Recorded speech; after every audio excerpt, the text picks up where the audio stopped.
Buenas noches, el día de hoy ya se encuentra disponible el nuevo video de nuestro taller Tonelhuayotl, donde hablaremos acerca de dioses, deidades y esencias, un concepto de la dualidad para entender a los pueblos prehispánicos. Espero que les guste y no olviden dejar sus comentarios. Gracias por venir, aunque están pocos. La plática del día de hoy es acerca de dioses, deidades o esencias. Es un concepto sobre la dualidad en las culturas prehispánicas. Yo soy alumno del maestro Arturo Mesa, quien ha investigado mucho durante 40 años acerca de qué significan en verdad todas las palabras o todos los conceptos que normalmente le llaman dioses en la cultura popular. Y más que nada nos basamos en la lengua náhuatl, que son donde se utilizan, donde hubo el contacto entre españoles e indígenas, y se observa pues comúnmente el uso de dioses para los conceptos de las esencias de la naturaleza. Lo curioso que debemos entender acerca de las culturas es que tienen visiones diferentes. Y cómicamente, cada uno de ellos puede decir que gran suerte que de tantas religiones que existen, yo pertenezco a la que tiene la verdad, la que maneja la verdad. Y cada uno de estos personajes están diciendo que ellos tienen completamente la verdad. Una sola verdad no podríamos hablar, sino más bien dar algunos ejemplos como de esto es válido para mí, esto es válido para ti. Podemos dividir estas religiones entre las teístas y las no teístas. Como tal, una religión teísta es aquella que tiene el concepto de un Dios, que sea el Dios creador, el Dios que mantiene el universo en su movimiento y en su ser. Y las religiones que no son teístas tienen más bien las creencias como de que no existe un Dios creador, sino que son fuerzas que están interactuando alrededor de nosotros. No tienen el concepto de Dios supremo, pero sí tienen el concepto de la búsqueda de la espiritualidad. Ahí podríamos, por ejemplo, englobar a los hindúes, a la religión de Japón, etc. Y este no conocimiento entre una cultura y otra, o entre una manera de ver la vida y otra, es la que tiene siempre desencuentros. Uno de los más grandes que ocurrió fue cuando llegaron propiamente los españoles, conocieron las culturas de este lado del planeta, porque en vez de integrarse o de querer entender una cultura que era completamente ajena a ellos, lo que querían era más bien intentarla analizar desde su propia percepción, analizarla y verla a través de lo que toda la gente ya traía culturizado. Y bueno, llegamos a la idea que se pueden imponer ideas sobre unas cosas que son y no son. Para comenzar esta parte, la historia de México siempre ha sido escrita por los castellanos, por los cronistas. Todos los que llegaron en los distintos barcos manejan la religión católica. Los informantes que tenían estos cronistas ya son informantes cristianizados, que tienen poca información o veracidad acerca de las culturas que ya no les tocó vivir. Entonces todo lo que recopilaban era a través de esos ojos, que ya tenían visto a un Dios cristiano. Otra parte que observamos es poco entendimiento acerca de los cronistas hacia las culturas mexicanas. O poco entendimiento o porque no les interesaba conocer esa parte. Y mucho de ello no analizan las lenguas indígenas o las lenguas nativas. No podemos confiar 100% en las crónicas. Nos dan una buena pauta, una buena idea para analizar la historia, pero hay que poner puntos. Analizar justamente qué pedacitos podemos creer y cuáles otros no. Los argumentos que tenían los españoles al llegar a este lado del mar es que los pueblos prehispánicos son salvajes, son bárbaros. Tienen miles de dioses y tienen profecías, tienen creencias muy raras contra ellos. Practican sacrificios humanos, se comen entre ellos, existe el canibalismo. Y hay una historia muy curiosa acerca de esta misma palabra, que deriva de una malformación de llamarle al lugar donde vivían los caribes, los caribales. Sin embargo, los españoles, por la mala pronunciación y con el paso del tiempo, le llamaron caníbales a las personas que comían seres humanos, cosa que tampoco está demostrada en la historia. Bueno, menciona que los pueblos prehispánicos tienen un bajo desarrollo cultural, tienen idolatrías, ceremonias profanas, ceremonias paganas, y se ilustran de una manera bastante soez, bastante marcada el hecho de los sacrificios y la antropofagia. Todas estas como una justificación para que se realice la conquista y también la aculturación de nuestras comunidades. Justamente con la llegada del Dios van a salvar las almas, van a salvar toda la gente que está haciendo estas idolatrías. Todo parte del entendimiento mal hecho de una sola palabra. Muchos de los autores mencionan que la palabra teos del griego y teo en náhuatl quiere decir lo mismo. Sin embargo, y más adelante lo vamos a ver, esta descripción es completamente diferente. Theos después deriva en Deus para el griego y después en Dios para las lenguas latinas y romances. Sin embargo, la palabra Theot se desglosa en otras dos, que a resumidas cuentas nos quiere decir esencia generadora. Hacen esta similitud solamente por la fonética y dicen Theot y Theos quiere decir exactamente lo mismo, pero nunca se preocupan por entender cuáles son los dos conceptos diferentes. En la actualidad, los conceptos de Dios, deidad, se han distorsionado mucho en lo que entendieron nuestros antepasados en la época. Pero si nosotros nos planteamos en ese mismo contexto, ¿qué pensaba la gente en el momento de la conquista, en el momento de conocerse unas culturas con otras? Vamos a encontrarnos cosas completamente diferentes.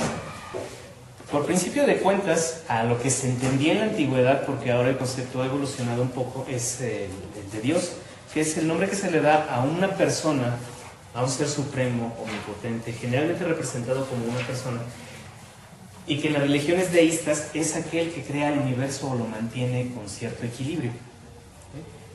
Puede ser en una cultura monoteísta como la católica y decir, es Dios, un personaje supremo. O puede ser como en los griegos, en los fenicios, en los egipcios, y que aún así todavía me quedan algunas dudas, que sea el politeísmo. Tengan muchos dioses, pero tengan alguno o dos principales. Mientras tanto, una deidad es un ser que no se le da forma, que es presumiblemente sobrenatural. Se le rinde culto, se le considera que tiene un poder sobrenatural, un poder sobre el destino, sobre la realidad, aunque no necesariamente tiene una forma humana. En cambio, una esencia es aquel conjunto de características que hacen a las cosas ser lo que son. Me encanta esta definición, sin lo cual no podrían ser. Una esencia es algo íntimo de cada cosa. La esencia del agua, del viento, de la esencia que está permanente dentro de uno mismo. Eso es lo que nos hace ser lo que somos, más que una deidad. Si partimos de estas premisas, ¿realmente existían los dioses en el México prehispánico? Por una y mil cosas podríamos dudar de que realmente hayan sido considerados así. ¿Quién y desde cuándo los comenzó a llamar así? ¿Qué intención tiene ese concepto de mezclar la parte de Dios sobre las culturas prehispánicas? Y sí, tuvo un gran efecto en el hecho de quitarles la cultura a las personas, a los pueblos indígenas. ¿Y cómo se justifica entonces el hecho de los sacrificios humanos? Porque si empezamos diciendo de que la existencia de los dioses es cuestionable, también podríamos cuestionarnos el hecho de los sacrificios humanos. Si no tienen dioses, ¿a quién les sacrificaban gente? Bueno, primero, ¿qué nos dicen las fuentes históricas? Los principales cronistas del siglo XV son Durán, Sagún, Motolinía, Torquemada. Todos ellos hicieron recopilaciones de historias. De la historia, según también algunos jóvenes informantes que hablaban náhuatl, pero ya fueron aculturizados, ya tuvieron su bautismo, su catecismo, mejor dicho. Y todas esas historias fueron retocadas además por el mismo cronista, a modo que den a entender lo que ellos quieren saber. Además, todos ellos, Durán, Sagún, Motolinía, Torquemada, son franciscanos. De todos ellos sabemos que tenían consideraciones religiosas. Así, entre todas las crónicas y analizando lo que dice uno con lo que dice otro, encontramos que el panteón azteca, por llamarle de alguna forma, se acerca más o menos a 2000 dioses. Y es una cantidad barbarísima. Sin embargo, si nos vamos un poco más atrás, observamos las crónicas de Cristóbal del Castillo, de Francisco Hernández de Córdoba, de Gonzalo Guerrero, que por cierto es el padre del mestizaje, quemándolo bien dicho, Juan de Valdivia, Jerónimo de Aguilar, e incluso de las de Cristóbal Colón, no encontramos ningún dato que nos afirme que existieran los dioses. Solamente Hernán Cortés, en todas sus 7 relaciones, no menciona ningún hecho de antropofagia, ningún hecho de sacrificio humano, a pesar de estar más de un año dentro de Tenochtitlán, y solamente menciona a una deidad. Por ahí lo dice, su dios Huichilobos de estos naturales, de manera muy despectiva, sin embargo refiriéndose al concepto de Huitzilopochtli. La idea de los dioses comienza a aparecer con la llegada de los franciscanos. Más atrás de ellos no encontramos ningún dato que nos apunte que son dioses. Hablan de ideas muy extrañas acerca que tienen los naturales sobre sus dioses. Sin embargo, tienen un concepto los prehispánicos un poco muy diferente de lo que tenemos en la actualidad. Pero también pongámonos un poco en sus zapatos de los misioneros franciscanos. Ellos tienen toda una preparación desde que eran jóvenes en teología. Entonces estaban acostumbrados a observar a Dios en todas partes. Y si van a lugares nuevos, lo primero que buscan es ¿dónde están sus iglesias? Ah, bueno, allá hay una pirámide, esa debe ser su iglesia. Se están reuniendo, están haciendo movimientos, esa debe ser una misa. Les están dando palabras. Pero ¿dónde está mi Dios? ¿Dónde están sus dioses? Ah, esas son piedras, entonces esas deben ser sus dioses, sus santos o incluso hasta sus demonios. ¿A quién adoran? Y entonces empiezan a hacer toda una serie de tretas, donde se catalogan a los dioses que tienen el panteón azteca entre buenos y malos. Los buenos son aquellos que dan en la vida, los malos son los de la oscuridad, los buenos son los de la luz, los malos son los que están como Tezcatlipoca, que fueron como el demonio, porque hace bien y hace mal al mismo tiempo. Sin embargo, más adelante vemos que es un contexto completamente diferente. Entonces tienen un chorro de relatos, donde a partir de lo que ellos mismos sabían, estos franciscanos, empiezan a hacer narraciones y empiezan a tergiversar la historia de nuestros antepasados. Todo esto se puede ir desmintiendo, primero por la historia y segundo por las reglas de la lengua náhuatl. Hablan en una parte de las crónicas de los dioses castellanos, que llegaron los dioses de alta mar en casas flotantes. Es muy difundida esa idea que los mexicanos confundieron a Cortés como Quetzalcóatl y a Pedro de Alvarado como Tonatiuh, como el sol. Y hasta ponen ahí ejemplos, bueno, estos no son, pero ponen ejemplos de que Pedro de Alvarado recogió un tocado muy grande de oro y Hernán Cortés una gran gema, o una gran esmeralda, decía él. Eligieron esos atuendos. Sin embargo, conociendo un poco más acerca de la historia, cuando no tenían conocimiento de una persona que iba a llegar de un lugar hacia otro, eran ofrecidos como tributo algún atuendo. Estos atuendos son consideraciones que tiene la misma sociedad hacia sus pueblos, hacia las personas que viven de ahí. Cada color, cada tocado, cada plumita incluso que pudiera llegar a portar, las tilmas, todos los adornos que ellos portaban significaban una cosa y estaban diciéndole en viva voz, este es mi grado, es mi preparación, así tengo que ser tratado. Entonces, como es un pueblo que nadie conocía, les llevaron atuendos. Entonces nuestros pueblos dijeron, es una persona Quetzalcóatl, una persona que sabe de la ondulación de la serpiente, que conoce las cosas de la vida. Y Pedro de Alvarado, es un Tonatiuh, entonces él conoce al sol, sabe cómo trabaja el sol, sabe qué nos está dando, siente la energía del sol. Por eso eran tratados como tales personas. La historia de la conquista de Cristóbal del Castillo menciona que Cortés sobornó aquí en México a Fray Bartolomé de Olmedo con 400 ducados de oro para difundir esa idea en todo México que había sido Cortés confundido con el dios Quetzalcóatl. Y en España Francisco de Gomara otros 500 ducados de oro para difundir la misma información. Esto también aparece en el juicio de residencia de Hernán Cortés. Bueno, volviendo a la idea de la palabra y dejando un poco de lado esta parte histórica, que fueron confundidos con dioses, ya vimos que no es posible que hayan sido así. Volvemos a la palabra, Teotl no es Dios. Siempre les menciono, y es algo muy importante para entender las culturas diferentes son idiomas diferentes y tienen conceptos completamente diferentes. Aunque las palabras se parezcan, no podemos encimar un conocimiento sobre otro. Me mencionaba una compañera la vez pasada que platiqué esto, que incluso Dios ya se entiende como una esencia, como que todos formamos parte de Dios. Pero si revisamos la historia de la religión propiamente, ese concepto no lo tenían los españoles, los invasores. Ellos más bien tenían la idea de que Dios es un concepto, es un personaje al que le debemos rendir culto, un personaje creador de todo lo que existe. Por eso les decía, el concepto de Dios ha ido evolucionando, ha ido cambiando. Ahora se pareciera un poquito quizá a esta, sin embargo en aquel momento no significaba lo mismo. No podríamos decir ni siquiera que en este momento signifique lo mismo. Eso, y además que si nosotros vamos a los diccionarios no vamos a encontrar una palabra que se equipare a Dios en ningún diccionario de las lenguas prehispánicas.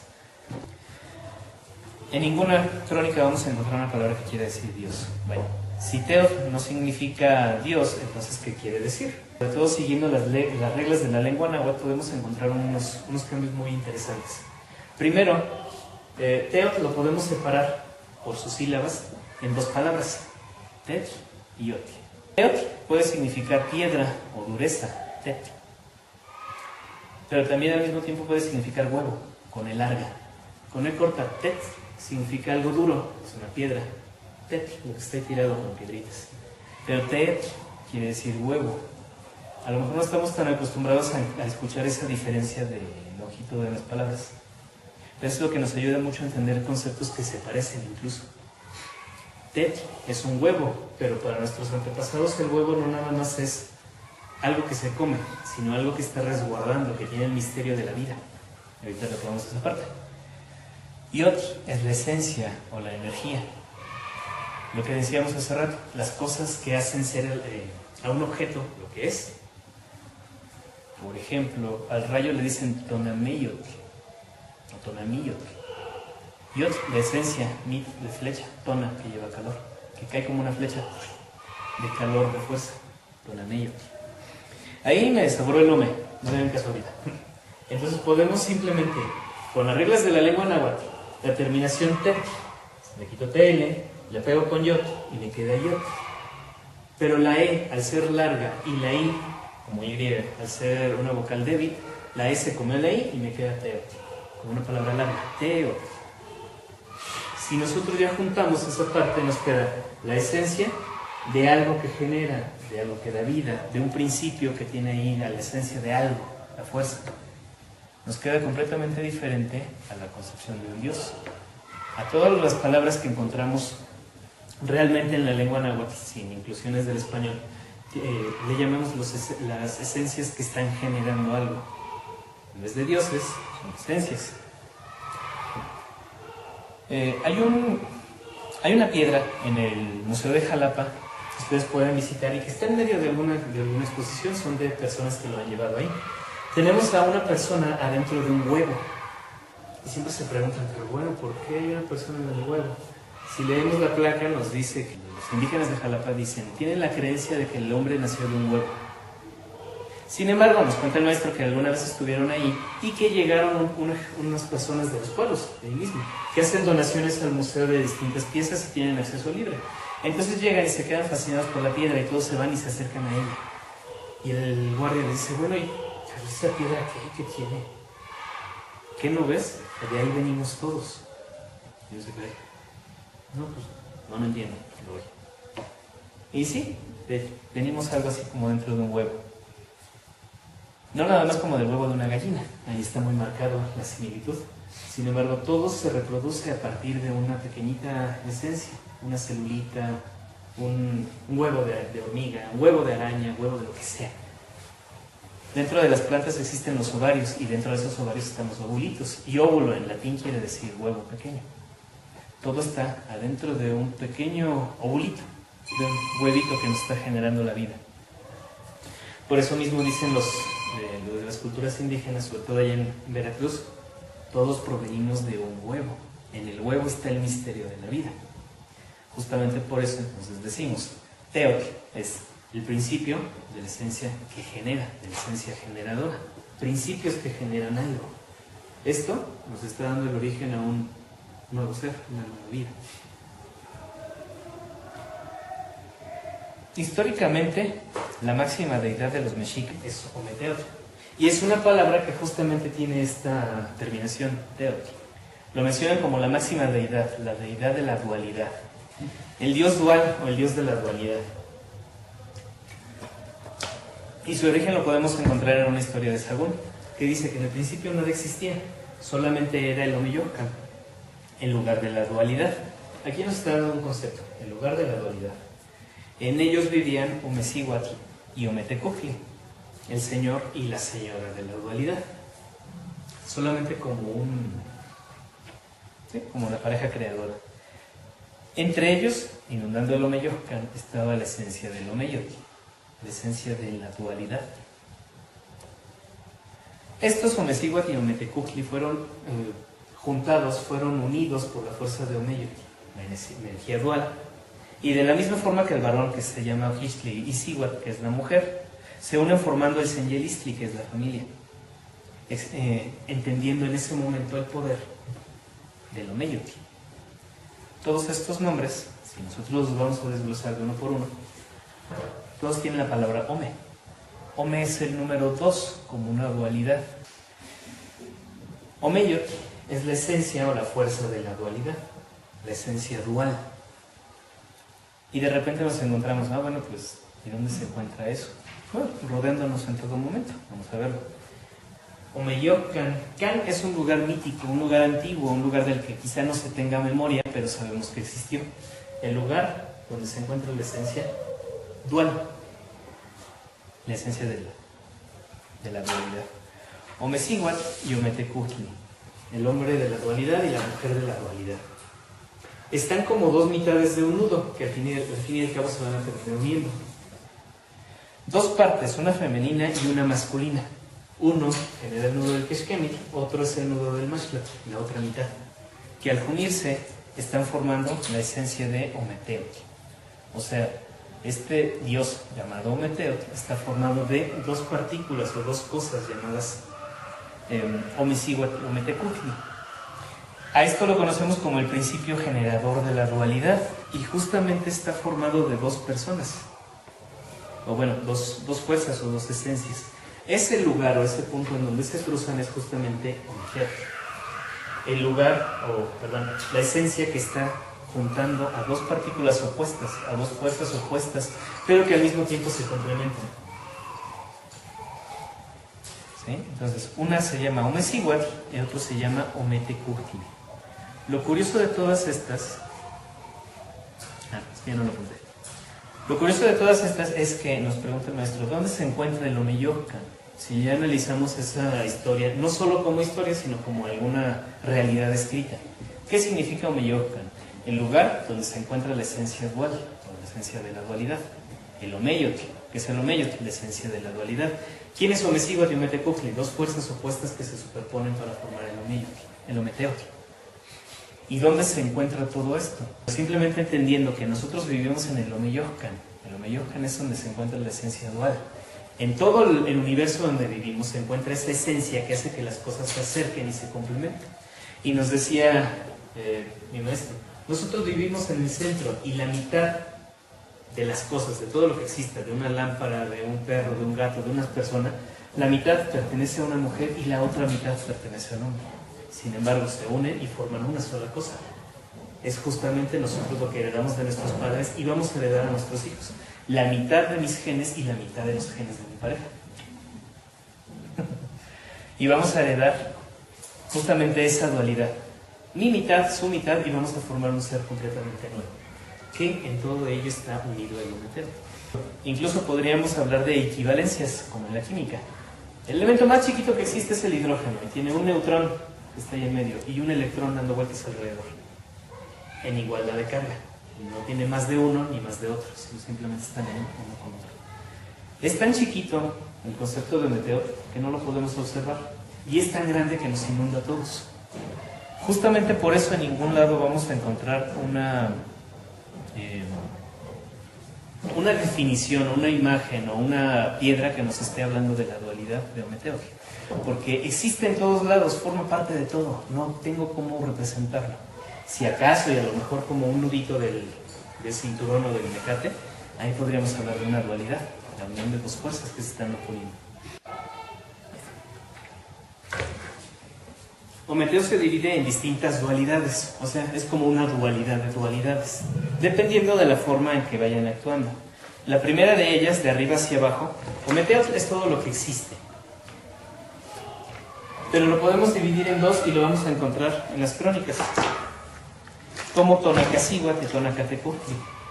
Y es bien divertido porque los mismos cronistas mencionan que es señor y señora de nuestra carne, y es al que se supone que le tenían que hacer ofrendas de sangre y de muertos, etc. Sin embargo, hay una aplicación que no observamos en algunas de las crónicas. La A tiene un guiño en uno de los diccionarios. Ese guiño me está diciendo que es una A larga. Entonces la palabra se está modificando y ya no nada más sería Tonacasíhuatl, de nuestra carne, sino que está cambiando. Síhuatl sigue siendo mujer. Tona es energía y Aca es carrizo. Entonces nos estaría quedando señor y señora de los dardos de energía, de calor, de fuerza. Todo lo femenino es lo que podemos observar, o sabemos que existe, incluso palparlo. Todo lo masculino lo encontramos más de manera energética. Tonacasíhuatl está representando a lo que nos llega del cielo de forma femenina. Incluso, no sé, planetas, estrellas, astros, luceros, toda la energía que nos llega desde el exterior. Tonacatecutli también, pero esto es lo que se ve, lo que existe y aquello lo que me está dando esa energía. Vámonos un poquito más abajo. Estos mismos Tonacasíhuatl y Tonacatecutli, cuando están representando a las estrellas, o lo que vemos en el cielo, se dividen en Citlal-Inicue y su dualidad Citlal-Tonac. Icue es su falda, ya con posesivo.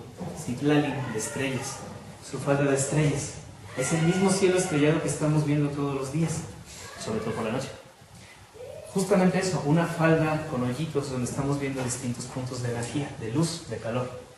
Tonac, aquel que es el calor de las estrellas. El Tonac, calor, luz, fuerza, energía de las estrellas. Otra vez, Citlal-Inicue es todo lo que vemos, Citlal-Tonac es todo lo que nos está llegando, por la misma esencia, por la misma fuerza que tienen las estrellas. Nos vamos más hacia abajo, ya sobre la tierra. Tlalcíhuatl y Tlaltecutli. Tlalcíhuatl es la tierra, así como la estamos viendo, donde estamos parados. Tlaltecutli está haciendo referencia a toda la energía, toda la fuerza que brota de la tierra, incluso hasta de la lava o del fuego. Esta me encanta, Oxomoco y Pactona. Muy interesante porque los cronistas mencionan que Oxomoco proviene de una lengua bastante antigua y que no se puede traducir. Y Zipactonal sí, quiere decir la esencia que está encima de lo primero. Se Ipac Tonali, la esencia que está encima de lo primero. Está haciendo referencia a algo, escudo, a alguna protección que nosotros tenemos. Ahorita me explico en esta parte. Pero Oxomoco es bien divertido. Le ponen como Oxomoco nada más. Simplemente hay que saber dividir las palabras. Ko es un locativo. Shom está haciendo referencia a los... O es camino. Shom hace referencia a los pies. Y O es el tiempo pasado. El lugar donde se hace camino con los pies. Donde se hizo, mejor dicho. El lugar donde se hizo camino con los pies. Ya tenemos nosotros la esencia de la tierra, todo lo que vemos y tocamos, pero también aquí tenemos una esencia específica que es la superficie donde estamos nosotros marcando nuestro camino, nuestra fuerza, nuestro andar. ¿Sí? Es el lugar físico donde estamos generando el caminar de nuestra vida, nuestra esencia, nuestro destino. Y Zipactonal está haciendo referencia al lugar que se refleja desde lo primero. Fue muy interesante descubrir que estos conceptos hacen, bueno, sobre todo por la crónica que menciona, que Zipactonal y Oxomoco nacen cuando se rompe una serpiente en dos. Una parte queda arriba, Zipactonal, otra parte queda abajo, Oxomoco. Oxomoco es donde estamos haciendo el camino con nuestros pies, donde se hizo en el pasado y existió y ahí lo tenemos. Zipactonal es algo que se refleja. Hay dos palabras en el náhuatl, tona y tonal. La única diferencia es que este tiene li y este no. Tona está haciendo referencia a toda la energía que nos está llegando de algún sitio. Por ejemplo, del sol, tonatio. Nos está llegando tona. Tonali es lo que a partir de esa esencia que me llega, yo reflejo. Lo que me llega, lo que reflejo. Tona, tonali. Tona, tonali. En este sentido es lo mismo. La esencia que refleja lo que está sobre lo primero. Sobre la superficie de la tierra hay algo arriba que lo está reflejando.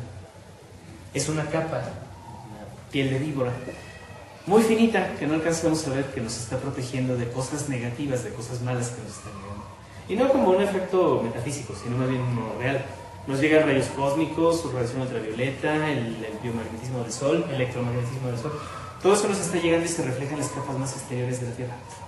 Y se refleja. Es nuestro escudo, nuestro zipactli que está ahí. Es la protección. Ajá. Y lo más curioso es que ellos tenían un conocimiento de esta parte, de algo que llega y se refleja para no afectarnos. Ya me emocioné, perdón. Vámonos más hacia abajo. Encontramos a Chalchutlicue y a Chalchutlactónac como dualidad. Normalmente en las crónicas mencionan a Chalchutlicue como dualidad de Tlaloc, al agua que corre como dualidad del agua que cae. Sin embargo, para las culturas prehispánicas no es tanto así. Su dualidad es Chalchutlactónac. Aunque se menciona en las crónicas, no hay una apreciación escrita de ellos, en dibujo pues. Chalchutlicue, igual que de hace rato, quiere decir su falda de jade,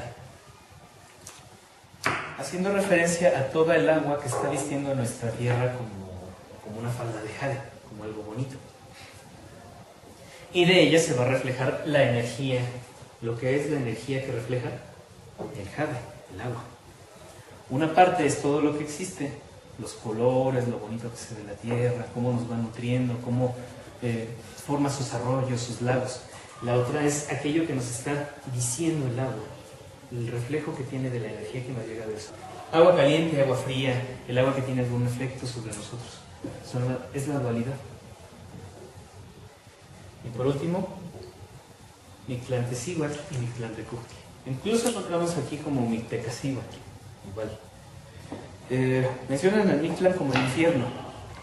Sin embargo, traduciendo igual con las reglas de la lengua, quiere decir la señora del lugar de los muertos, entendiendo a los muertos como el lugar del descanso, del reposo, de la quietud. Para nuestros antepasados la muerte era algo completamente diferente a lo que nosotros conocemos actualmente. La muerte es un paso inevitable en la vida, pero que nos está generando un cambio.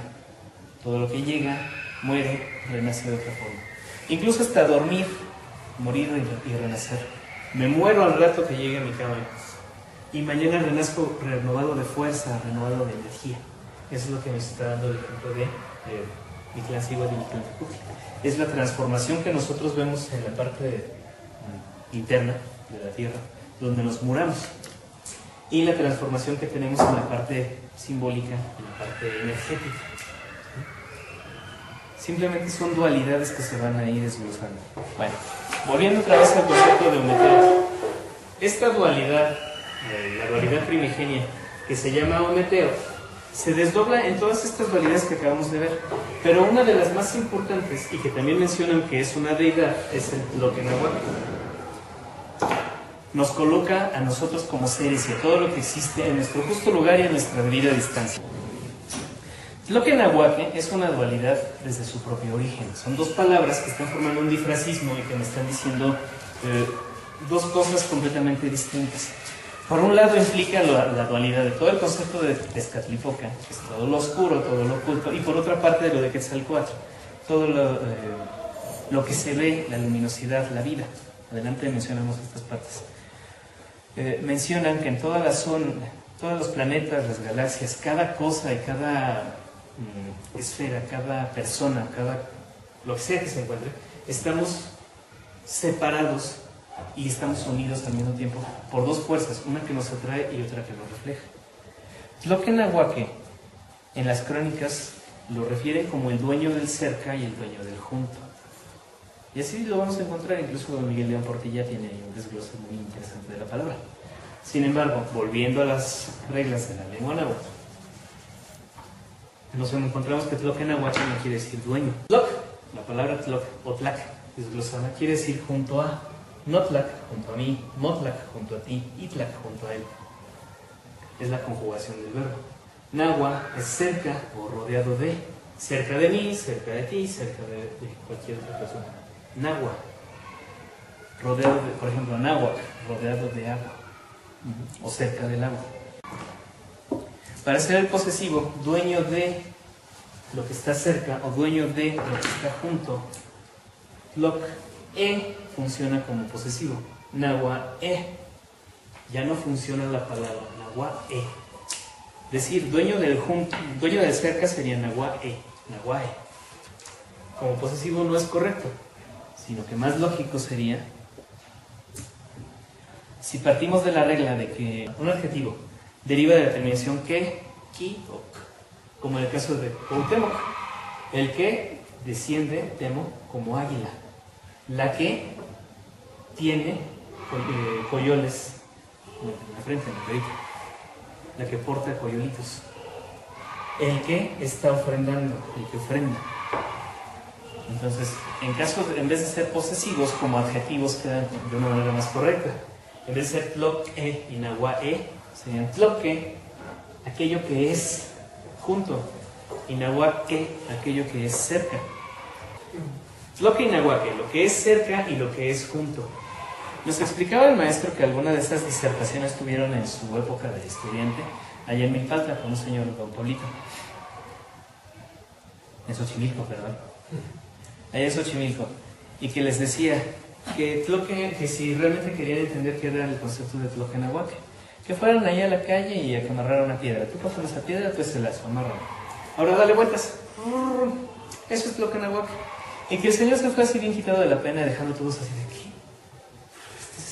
¿Qué le pasa? ¿No? Y se tardaron mucho tiempo en entender esa parte. Cuando uno agarra, no le vueltes a esa piedra, vamos a formar pues, una cruz o una estrella. Pero estas están representadas por dos fuerzas. Una que está empujando la piedra hacia afuera y otra que está jalando la piedra de regreso. La cuerda la está jalando, pero el movimiento que yo le estoy haciendo la está empujando. Son dos fuerzas que están manteniendo la piedra en equilibrio. Se va pero regresa, se va pero regresa. Ya si lo queremos traducir a la física un poco ya aplicada, la fuerza centrífuga y la fuerza centrípeta. Completamente observables para cualquier pueblo en la historia de la humanidad. Una fuerza que atrae, una fuerza que refleja. Una fuerza que mantiene las cosas juntas, pero también que las mantiene cerca. Y eso es lo que nosotros vamos a encontrar. Les digo que se me voltearon las diapositivas. Que vamos a encontrar las cosas a su justo lugar y a su debida distancia. Estas mismas fuerzas, una que lo va a traer y otra que lo va a sacar. Y es lo que mantiene a los planetas en su lugar. La gravedad que los está trayendo hacia el Sol, pero la misma fuerza que llevan ellos, su ímpetu para sacarlos de esa órbita.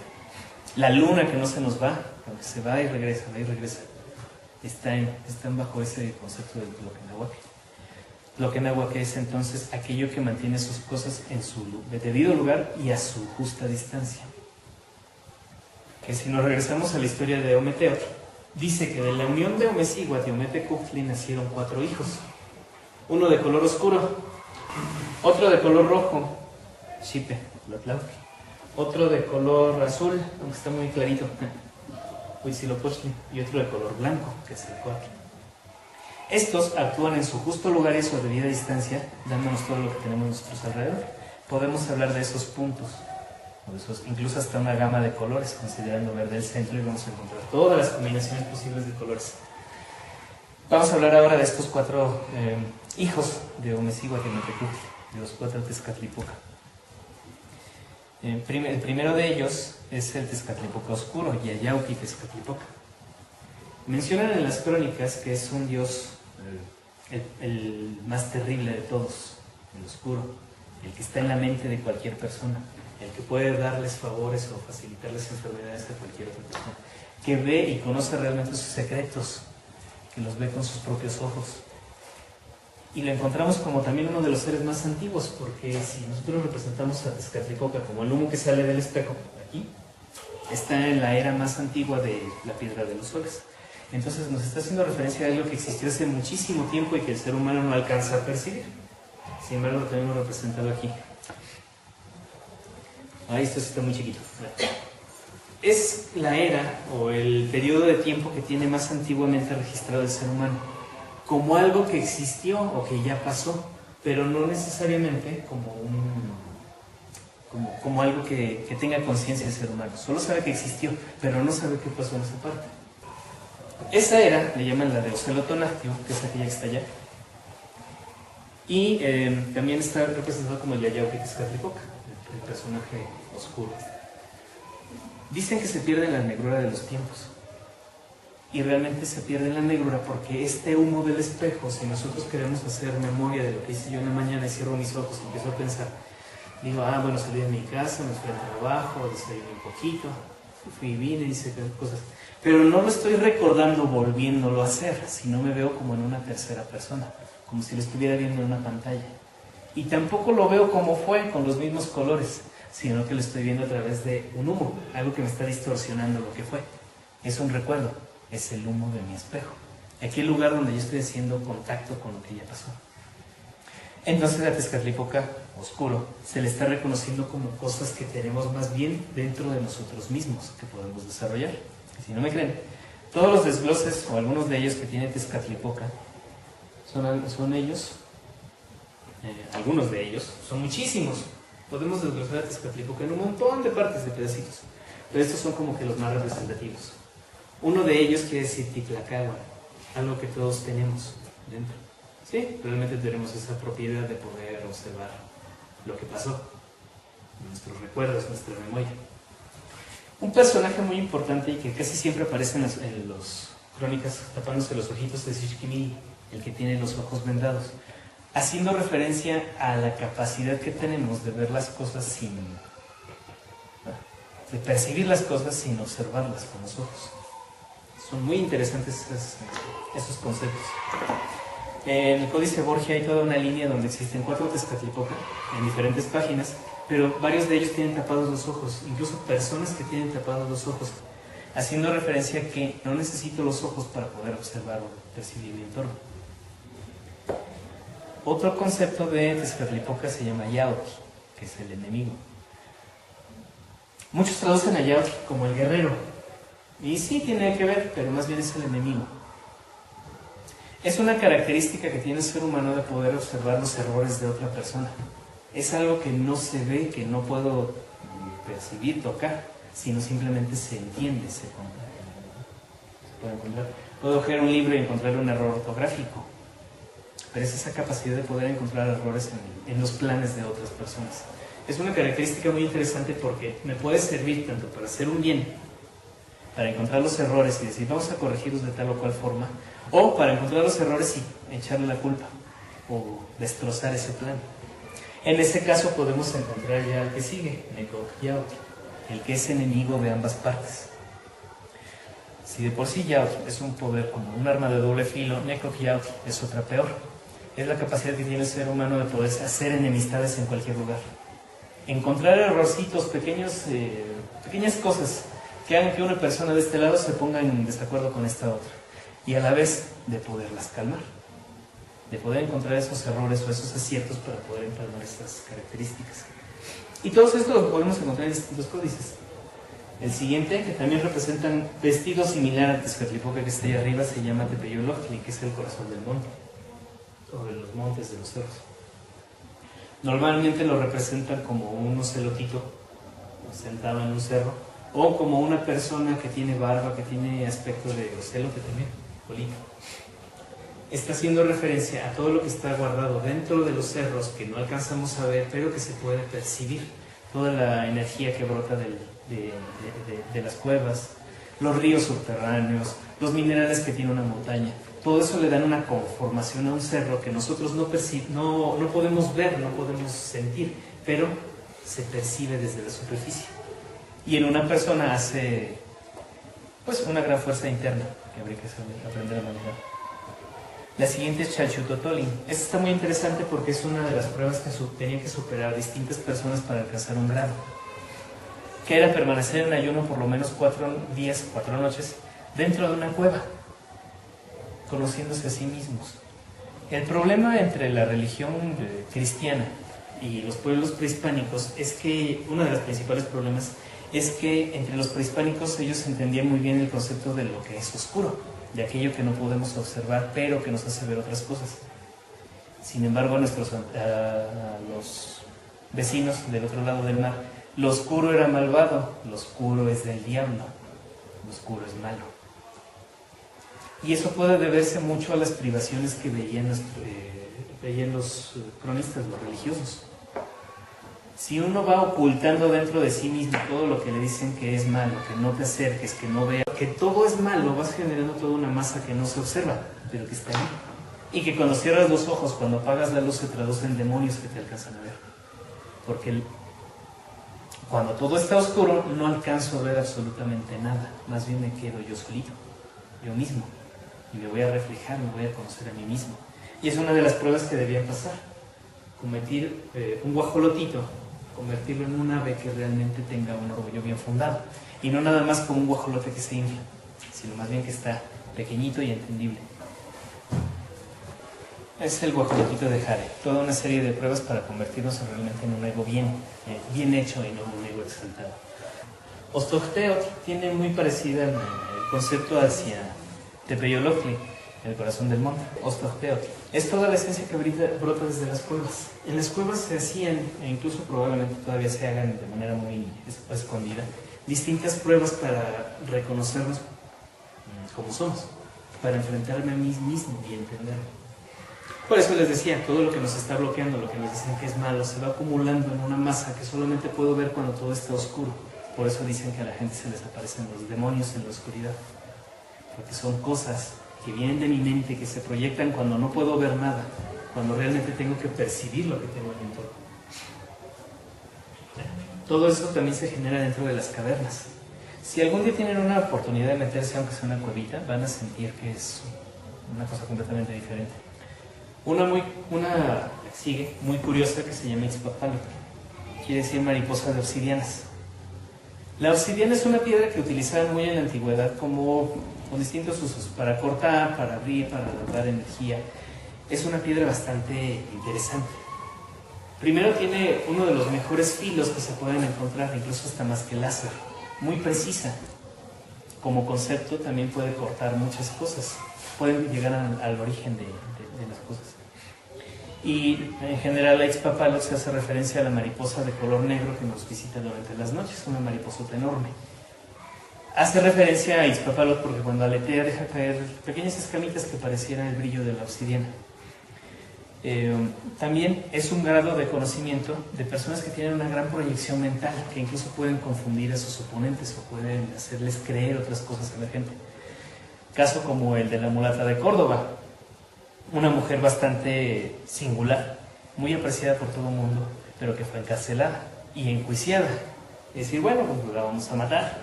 No me platiquen la historia completa porque no acabamos.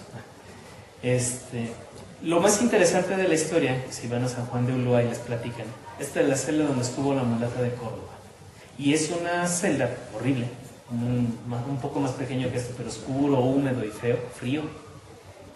Y les dicen, en este lugar la mulata de Córdoba pintó un barquito en la pared con ayuda de carbón. Y le dijo al carcelero, ¿qué crees que le haga falta? No, no le haría falta moverse. Dicen que en eso las olas de donde dibujó el barquito se empezaron a mover, que la mulata se subió al barquito y se fue navegando en él. Y no se queda, caray.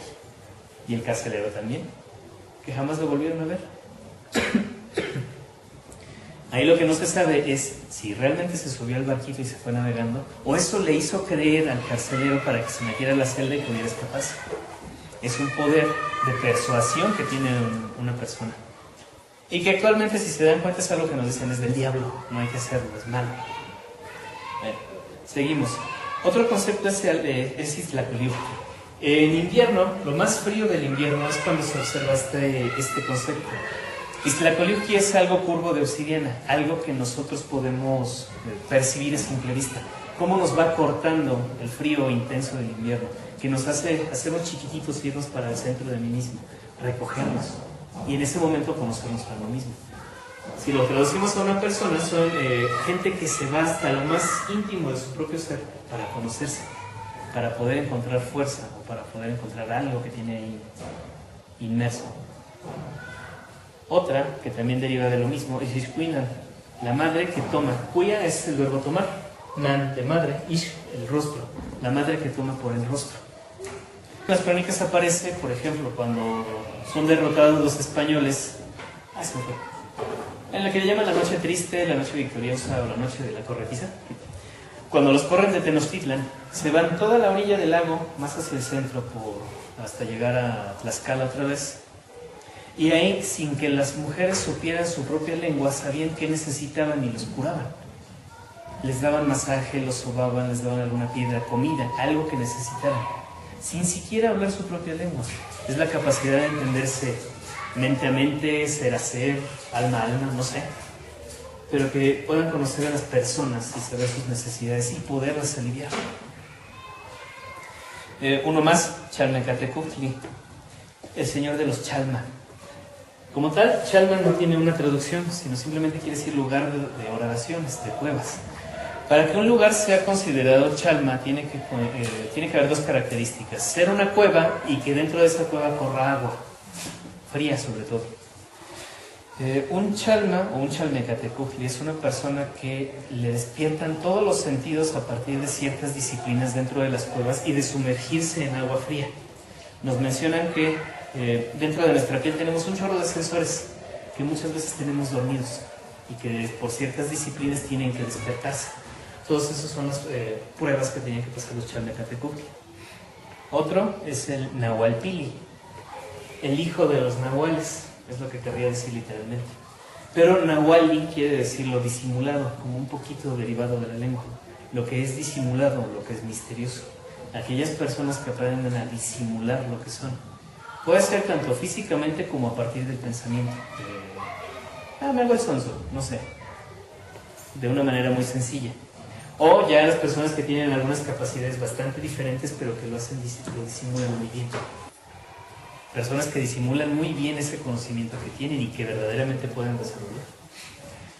Tenemos uno que se parece al anterior, que es Xixnestli, la que tiene el rostro cubierto de ceniza. Rostro de ceniza. Menciona de manera normal que es el cambio que vive una mujer en su pubertad, que se tapa el rostro con ceniza para que no la vean. Volvemos a lo de más arriba, una proyección mental muy grande, muy fuerte. La capacidad de incluso, si les ha tocado esas experiencias, que tiene una mujer incluso de cuando se enoja poder tirar algo, aventar, tirar a alguien, hacerle algo.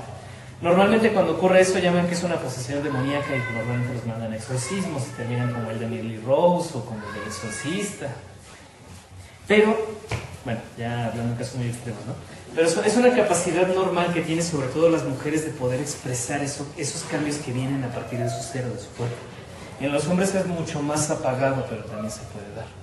Y también es la capacidad de poder pasar desapercibido, de cubrirse el rostro de ceniza para que no le vean qué es lo que puede hacer.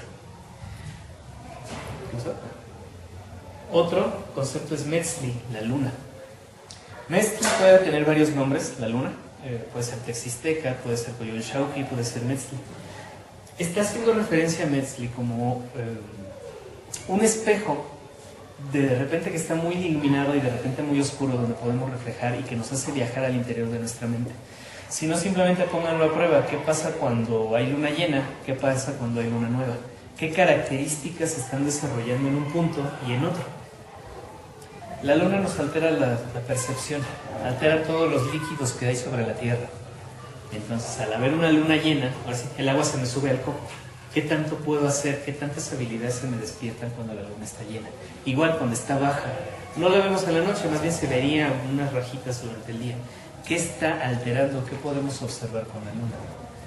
Físicamente observamos las mareas o el agua en los árboles, pero psicológicamente, ¿qué nos pasa a nosotros?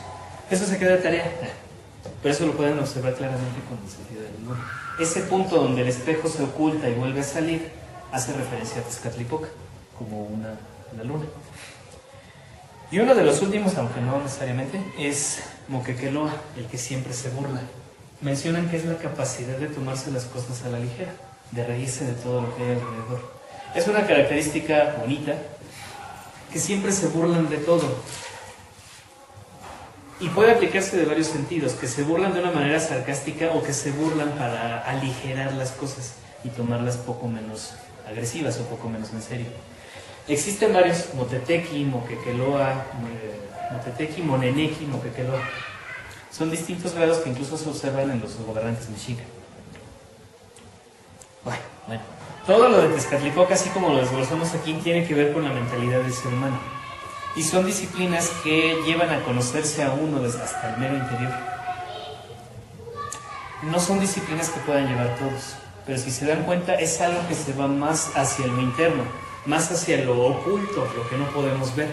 Si lo hablamos de una manera cosmogónica, es algo que ya pasó, algo que está muy profundo, guardado tanto en nuestra memoria genética, atávica, nuestra memoria cerebral o incluso la memoria de nuestra comunidad en general. Pero también todo aquello que va, sobre todo, a nuestra mente. Es una de las grandes ramas que existen de las ciencias prehispánicas. Cortamos con ese. Después tenemos al Tlatlauquitezcatlipoca, que es el ordenador de todo lo que ha sido creado. Si nosotros revisamos cuáles son los personajes que tienen que ver con Tlatlauquitezcatlipoca, son aquellos que mantienen el orden o los cambios en las cosas. El principal de ellos es Xipetotec. Para distinguir a un Tlatlauqui vamos a encontrar lo mismo que en el Yayauqui. El Yayauqui es el oscuro, pero este es el rojo. Rojo quemado. Podemos encontrar el mismo patrón de colores. O como una piel reseca.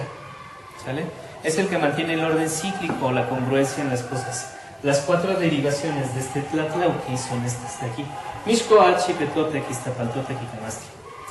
Todos están marcando de una u otra forma cambios. En el caso de Mixcoatl, marca los cambios que nosotros vemos en las temporadas del año. Mixcoatl es la serpiente nebulosa. La vamos a observar como la Vía Láctea. Actualmente por la contaminación ya no se ve, pero si se van a los pueblitos lejanos donde hay poca luz, se observa bien fácil como una vigorita. Y dependiendo de su posición es si es tiempo de cosechas o de siembras. Está marcando los cambios astronómicos o los cambios en la naturaleza. Acuérdense, siempre está marcando cambios o el orden en lo creado. Xipetotec, uno de los más difíciles de tratar en las crónicas, lo mencionan como nuestro señor despellejado, despellejado, o el que se despelleja solo. Pero bueno, si nosotros hacemos referencia, ¿qué quiere decir? Totec es nuestro señor. Xipe, que cambia, que comienza, que se despelleja porque está haciendo un cambio. Y lo entendemos cuando notamos que en abril, a principios de abril, empieza la veintena de Tlacaxipehualistli. Es una veintena donde toda la tierra que está seca empieza a reverdecer, le empieza a salir una piel nueva. En ese caso está acompañada por Xipetotec y nos está haciendo referencia a todo lo que está cambiando en la tierra, propiamente del suelo, de la tierra. Por un lado sería Xipetotec, por otro lado y más hacia lo astronómico sería Mixcoatl, que hay en el clima, pero que hay también en la tierra. El hecho de decir Totec es una representación, nuestro Señor, nuestra característica, algo que nosotros también tenemos y hacemos. Estamos despellejándonos diariamente, pero no nada más me refiero a la piel, sino a las costumbres, actitudes, despejarme de cosas que ya no sirven. Entonces Xipetotec está haciendo referencias a los cambios que se vive en la piel de la tierra, se despelleja. Por ahí podríamos hablar de la veintena de Tlacaxipehualistli, donde se supone que hacían el desuello de una doncella y un sacerdote se vestía con ella. Dicho sea de paso, eso no es posible, ya que nunca ha habido ni siquiera un buen cirujano que pueda sacarle la piel como un guante a una persona, primera. Y segunda, cuando se ponga a otra persona, incluso hasta mayor, de mayor fornitura, esa piel, a los 30 minutos moriría asfixiado porque la piel se comprime como la del pollo cuando la dejan secar un poquito. Ya no se puede poner una piel. Eso es una falacia dentro de la historia de los sacrificios humanos. El que sigue se llama Iztapaltotec. Se parece incluso a Iztapalapa, ¿cierto? Iztapaltotec es nuestro señor de las lajas veteadas. ¿Qué es una laja veteada? Todo lo que vemos en la tierra con diferentes texturas, granitos, lajas, todo, pero de colores. Marca también un cambio, pero sobre la historia de la tierra. Si nos vamos a un cerro y hacemos una perforación, vamos a observar diferentes capas en la tierra. Y todas ellas nos están marcando. Bueno, aquí hubo mucho carbono, aquí hubo muchas plantas de la era cenozoica, aquí hubo muchos animales y se murieron, acá abajo hay más petróleo. Y una radiografía de la tierra nos está mostrando que hubo los cambios que vivió la tierra durante cierto tiempo, durante mucho tiempo. Uno de los un poco más difíciles de entender es Camastli. La terminación astli está haciendo referencia a un instrumento, y Camastli, allá en Tlaxcala, le llaman al utensilio para hacer fuego. Camastli no existe alguna representación en los códices, a menos que sea parecido a este rojito, pero está haciendo referencia al cambio que se puede hacer entre la materia y la energía, o cómo se destruye la materia, todo lo que tenga carbono para generar energía. Es un instrumento, pero al mismo tiempo me está marcando el cambio. A lo mejor suena medio extraño, ¿no? La conversión entre materia y energía, ¿no? Pero Es al fin y al cabo un concepto que tenían nuestros antepasados. ¿Qué pasa cuando yo enciendo algo? Una mecha, cuando lo quemo. Cambia completamente, ya no es lo mismo. ¿Qué me dio? Calor. ¿Qué generó humedad? ¿Qué generó temperatura? Etcétera. Está marcando cambios en la naturaleza. Entonces, de manera resumida, todo lo que habla de Tlatlauquitezcatlipoca tiene que ver con los cambios que vive la naturaleza. La naturaleza, el cielo, incluso el ser humano, la tierra por sí misma, incluso la conversión entre materia y energía. Aunque suena medio raro, ¿no? Dejando de lado el Tezcatlipoca azul, rojo, nos vamos ahora al azul. Es el tercero creado, mencionado por las crónicas. Siempre acompaña al signo Olin en los códices o en las crónicas. El Tezcatlipoca azul nunca tuvo nombre en algunas otras culturas, solamente en la mexica, que le llamaban Huitzilopochtli.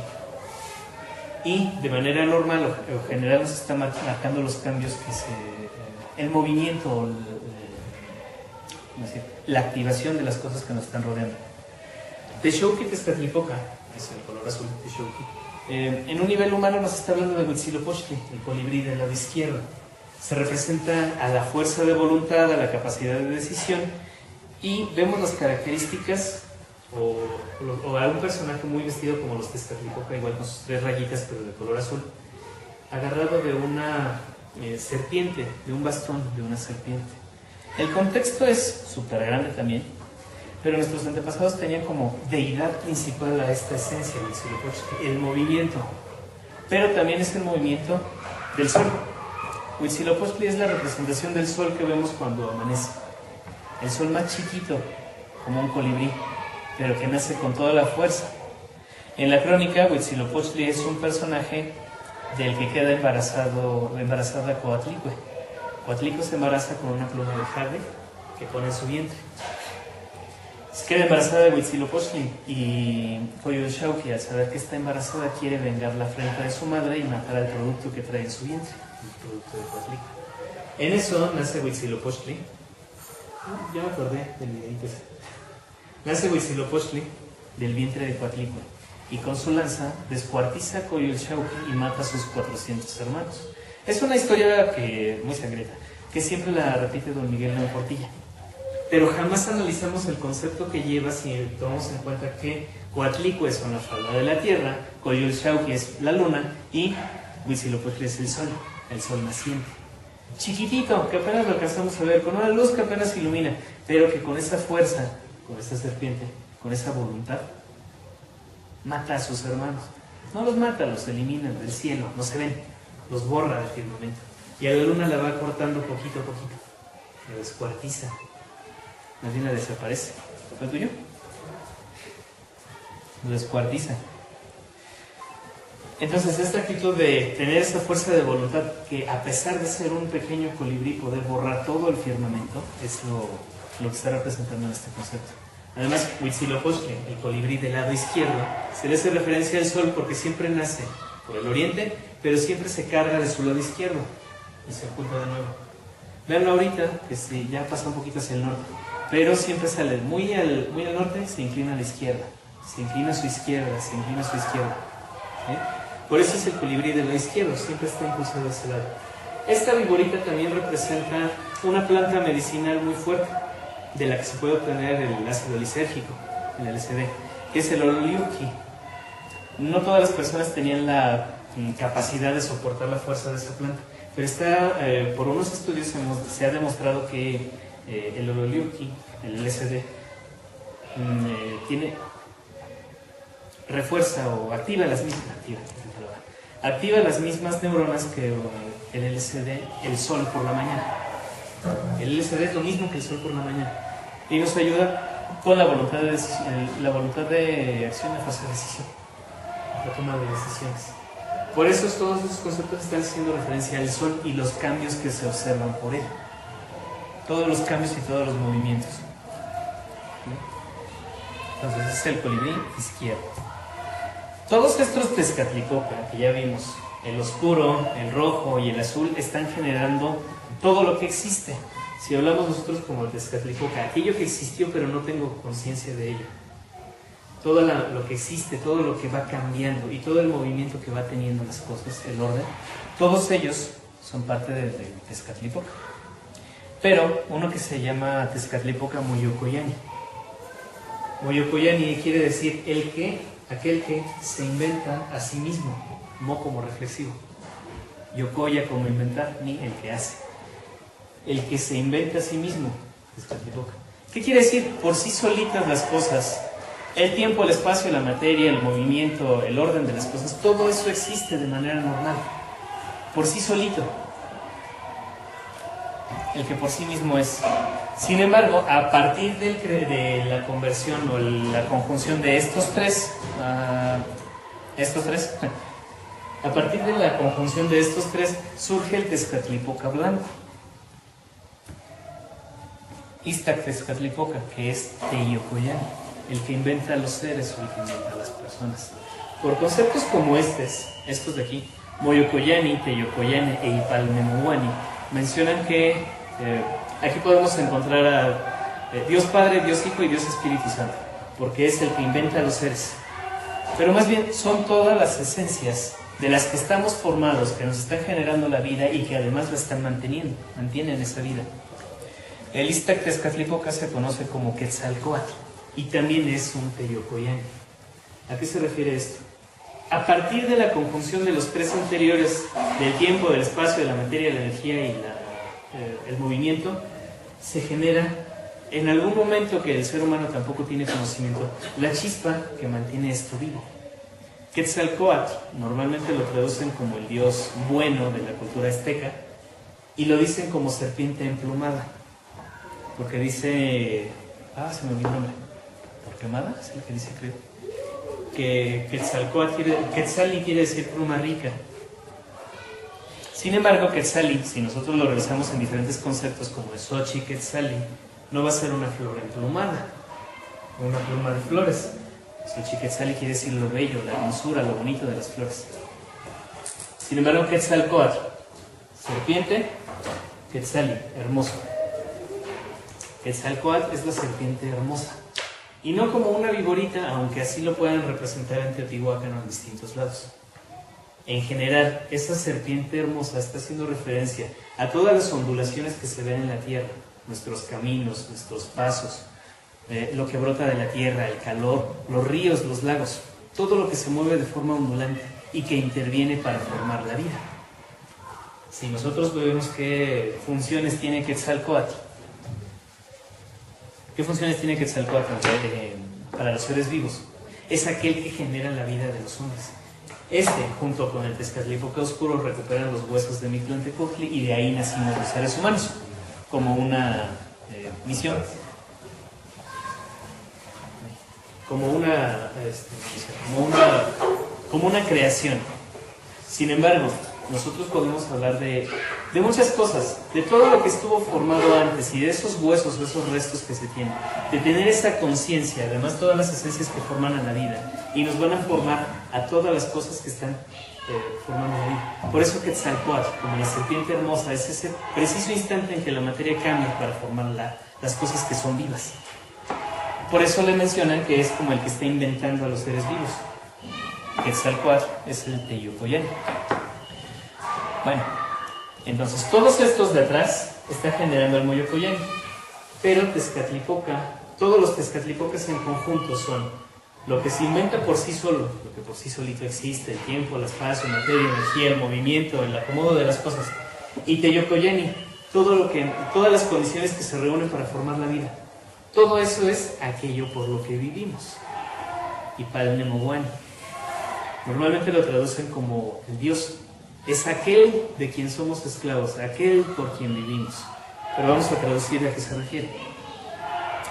Bueno, en el caso de Teyocoyani, incluso nuestra propia tierra, alrededor de ella no sabemos si exista la vida, pero solamente en esta esfera donde estamos viviendo es el punto donde se está generando las condiciones adecuadas, todo lo que nos llega de alrededor, todo lo que nos protege, lo que brota de la tierra, y esos intercambios, a lo mejor químicos, físicos que existen, para formar la vida, como un pequeño Iztac Tezcatlipoca, todo lo que mantiene la vida.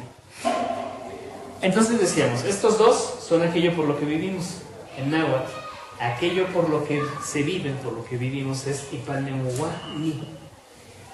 Por esta terminación pareciera decir aquel de quien estamos viviendo. Nemoa, vivir. Nemoa es Nemia, Nemoa es vivir. Nemoa, que se lleva la vida, o sea, se está viviendo. Aquel por lo que se está viviendo. Pero el Ipal del inicio quiere decir, cambia el sentido de la palabra y dice aquello es una cosa, una serie de cosas. Aquello por lo que se está viviendo, lo que estamos viviendo. Tezcatlipoca no es solo una deidad, sino es un concepto, condiciones que interactúan, tiempo, espacio, materia y energía para formar a la vida. Todo aquello está formando la culebra de la serpiente hermosa que se llama Quetzalcóatl. En esas condiciones, Ipalnemohuani quiere decir aquello por lo que estamos viviendo.